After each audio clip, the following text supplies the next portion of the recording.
nous allons aborder maintenant les regroupements dans les cadres d'une demande introduite à l'étranger.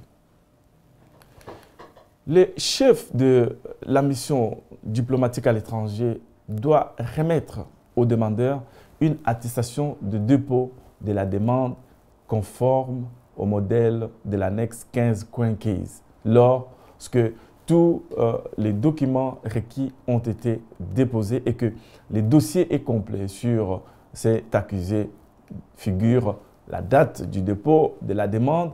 La décision doit être prise dans le plus bref délai et au plus tard dans 9 mois de l'attestation du dépôt. Dans des cas exceptionnels liés à l'examen de la demande, ainsi que dans les cas d'une enquête concernant le mariage simulé ou les conditions de relations durables et stables, le délai peut être prolongé de 2 fois. 2 fois 3 mois par une décision motivée portée à la connaissance du demandeur.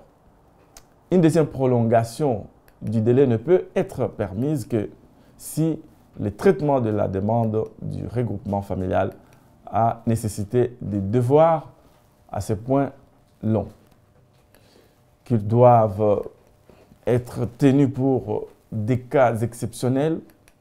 L'Office des étrangers a l'obligation, dans ces cas, de prendre une décision dans les plus brefs délais. Cependant, en cas de dépassement du délai légal, il ne peut y avoir d'octroi automatique du visa D sans vérifier que les conditions du regroupement familial sont bien remplies. La décision de refus du visa peut faire l'objet d'un recours, on l'a déjà dit plusieurs fois, en annulation, éventuellement assortie d'une demande de suspension dans les 30 jours de la notification de la décision.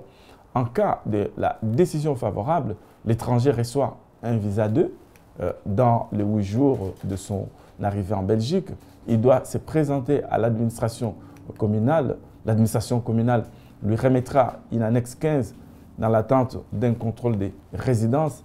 En cas de contrôle des résidences positif, l'administration communale délivre à la personne insérée carte à l'inscription dans le registre des étrangers.